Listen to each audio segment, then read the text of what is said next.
Unha vez unha persoa díxome: daste conta que te cuestionas todo? Pois non. A verdade é que non. Pero nestes últimos anos pensei no e digo, cuestionome todo porque é a natureza humana, esa filosofía esencial que di Ramón Piñeiro. Comprenderte ti. E comprenderte ti pasa por comprenderte no mundo. Comprenderte no mundo pasa por comprenderte fronte ás outras persoas. Estar fronte ás outras persoas é tamén un exercicio de liberdade. Hannah Arendt falaría de aparecer no espazo público e expresar os teus pensamentos. É un acto de liberdade, é un acto político tamén. Hannah Arendt diríao así. Para min, facer vídeos, cando falo de que é catarse do pensamento. É ese expresar o que penso para que tome forma. E isto eu creo que todas as persoas o vivimos algunha vez, non? Hostia, agora que... Sí, claro, agora que o dixo era unha tontería. Ou, hostia, agora que o dixo sí que me dou conta do que estaba pensando exactamente. Pensar en soidade, en silencio, non é fructífero. Non permite evolucionar o pensamento.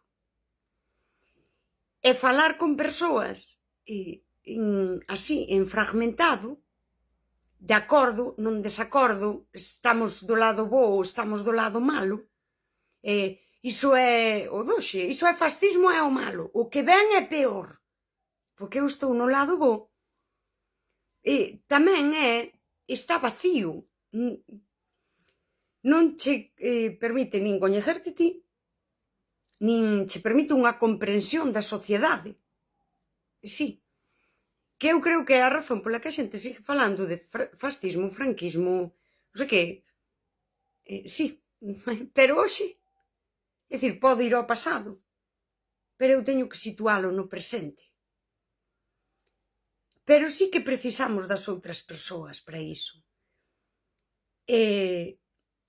A mí non me gusta, a ver, non é que estas cousas nunca se poden reducir, pero eu ás veces cando miro as persoas que eu lle quero e que me queren, e que as elixo e que me elixen, non, vou usar o elíxente, e admiro-as tanto, e son persoas complexas, que se preguntan cousas, e que falamos, e a propia rexouba, porque non fai falta estar, sí, non...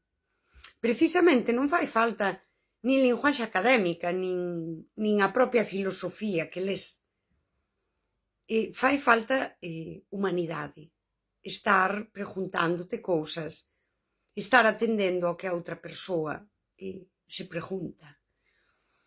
A min que me gusta moito Erich Fromm era coñecido porque dicían que facía as preguntas certas.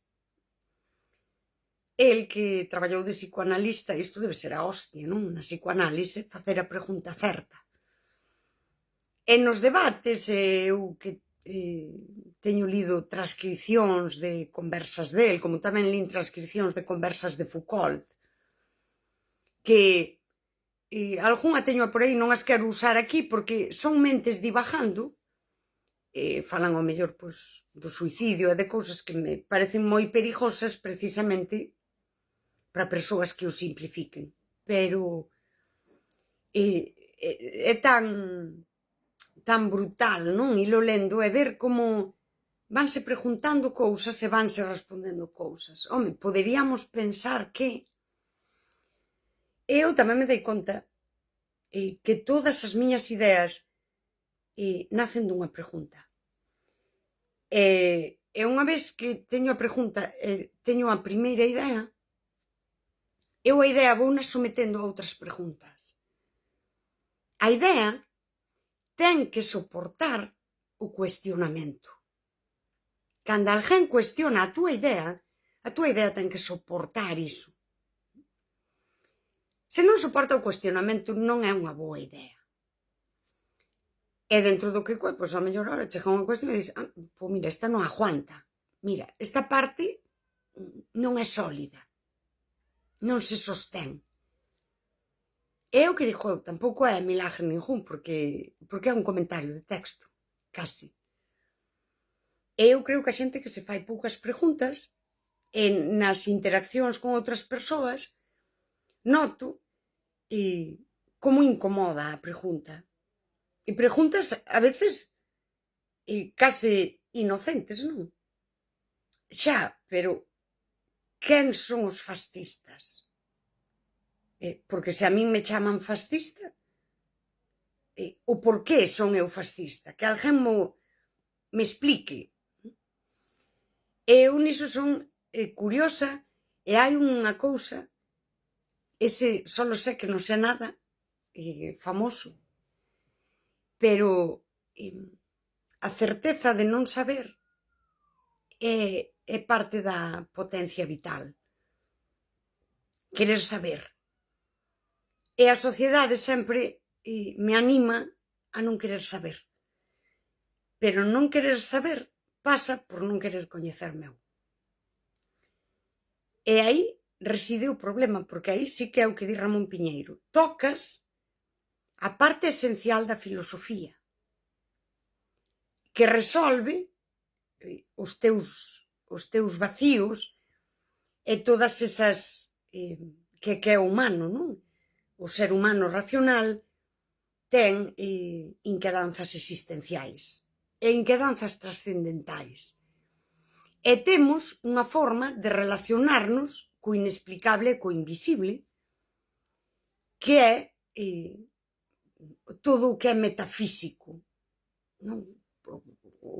O famoso quenes somos, de onde venimos, a onde vamos, sí, a canción.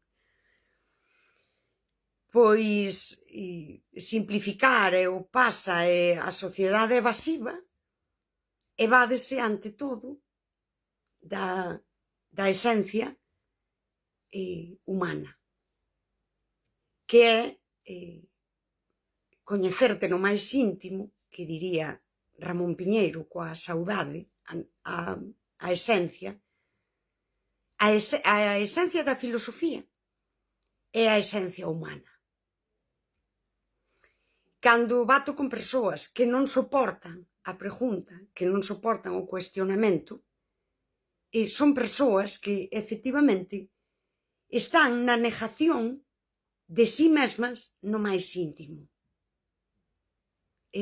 Porque coñecerte ti, esa base da filosofía que di Ramón Piñeiro, que pasa por coñecerte ti e comprender o teu ser no mundo, non? É a negación mesma da túa humanidade. Nos últimos anos coñecín demasiadas persoas así. Persoas que me decepcionaron, non por elas, porque non sei quen son. Non sei quen son esas persoas. Porque como vou saber quen é unha persoa que ela mesma non sabe quen é? Que ela non fixo o grande exercicio humano de comprender o seu ser. Como a vou coñecer eu? A xente proxéctase moito no superficial. Que traballo teño? Que coche conduzo? Como é a miña casa? Identidade política superficial. E non se proxectan no ser, que non hai nin que proxectalo. Trata de ser. Porque non saben quen son. Coñecín demasiadas persoas así. E non é que me pecho a coñecer persoas. Pero sí que vou comprendendo que non coñecín persoas, simplemente entes con figuras humanas, pasaron pola miña vida e estaban deshumanizadas. E pareceme tan doloroso pareceme unha perda de tempo, pareceme unha perda de conversas, non? Porque eu falei para entes que non estaban conectando co seu humano, e aí ven a pregunta, por que non me vían? Non me podían ver, porque só un ser humano ve a outro ser humano. Só quen se humaniza, te humaniza. Carl Jung ten, pero ele usa moito esta linguaxe oriental, non? Algo así como que di, estuda, practica moitas cousas, pero cando esteas frente a outro ser humano, sé simplemente un ser humano. É algo así, é moi bonito. Eu, polas circunstancias da miña vida, estiven diante de persoas moi feas. Non foi bonito. Foi moi feo. Non, ademais, eu creo que en momentos de moito crecemento persoal para min, foi moi feo todo. E sufrín moito. Non foron decepcións menores. É a decepción de vincularme sen humanidade. Eu agora son hiperhonesta, non uso ningún discurso absurdo, superficial da sociedade. Falo desde a humanidade máis pura, máis esencial. E non me importa que me chamen tonta, ridícula, e esas cousas que se din de min, non? Que é unha tipa moi complicada, é unha tipa moi... Non me importa, tío, que son un putísimo ser humano. Son un ser humano. Moi humana, moi conectada coa miña humanidade, e sabendo canto se despreza iso, porque eu tive nos últimos anos persoas na miña vida que desprezaron tanto iso, que, como dixen outro día, estoi caos collóns, pero podían ir tomar polo cu, home. Non, podían ir tomar polo cu. En fin, é unha boa viaxe a vida. É unha viaxe bastante espectacular.